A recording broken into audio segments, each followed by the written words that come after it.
Hey guys, thanks for watching today's video. So today I'm going to be talking about the state of Florida and each candidate's path to victory in 2020 if they win the state of Florida or if they lose in the state of Florida. So before I get into messing with this map, I do want to mention that this video was suggested by a comment. So if you have your own video suggestions, please make sure to leave them in the comment section and I will likely get to them. So first I'm going to look at some polling data coming out of Florida. If we look right now, Joe Biden currently has a 6.5% lead over Donald Trump in the state of Florida. He is actually nearing that 50% threshold, and he has come extremely close, I think crossing it at some point. Yeah, he has crossed the 50% threshold in the state of Florida at some point. Right now, if we look at any polls, you'd actually be extremely hard-pressed to find a poll in recent history that shows Joe Biden losing to Donald Trump that has been released by a major pollster. If we look at a major analyst like Predictit, they actually have Florida in the lean Democratic column. No other major analysts do have it in this column like Sabato's or Inside Elections Politico or Cook Political Report. But if you look at the polling map right now, it actually has Florida in a better state than the state of Nevada right now, which is really remarkable considering Nevada is considered to be a pretty safe Democratic state by most pollsters right now.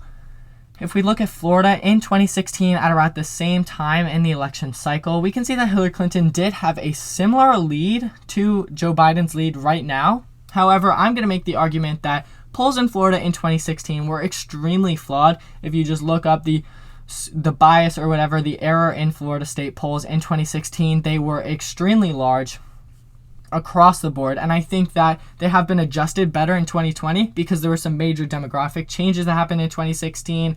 The differences in college and high school voters, the difference in Hispanic voters from 2012 to 2016, that really did play a role in Florida in the results of the election. However, I do think that the polls are better adjusted this time around, so I think we can see this polling lead as a little more reliable, but again, it is subject to change. This is a hypothetical video, but Joe Biden is looking really strong in Florida right now.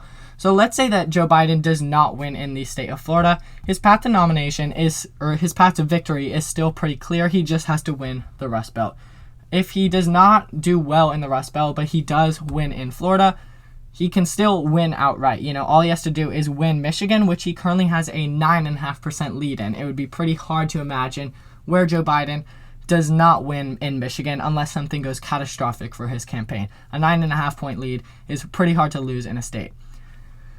However, if we flip over and say, let's say he does lose that 9.5-point lead. Let's say he does really well in Florida in the South. There's still a path to victory for him.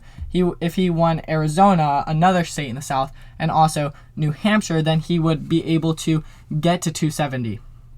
Pretty easily, and he does have a large lead in New Hampshire as well. Let's say that he doesn't win in New Hampshire either, but he wins in North Carolina, which he currently has a 3.5% lead, and he does really well, again, in some of these southern states. Then he would also win the White House in 2020. Donald Trump, on the other hand, his path to victory is extremely dependent on Florida. Without Florida, Donald Trump would have to win states like Wisconsin, Pennsylvania, and Michigan. He would have to win pretty much every state that he won in 2016. And right now that isn't looking extremely likely just because of demographic changes and polling data that is happening. So he's really dependent on Florida for that win because right now, again, it's looking like Joe Biden is going to win Michigan. And, if Joe Biden wins Michigan and Florida, then he's going to win the White House in 2020. So we can definitely see that Florida is extremely, extremely, extremely important in the 2020 election cycle.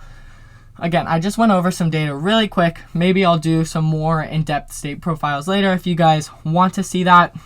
I just wanted to do a quick overview of why Florida is going to be so important and why it might go to the Democratic Party. If you enjoy this video, please make sure to like and subscribe. And again, comment any video suggestions that you have. Thanks so much for watching.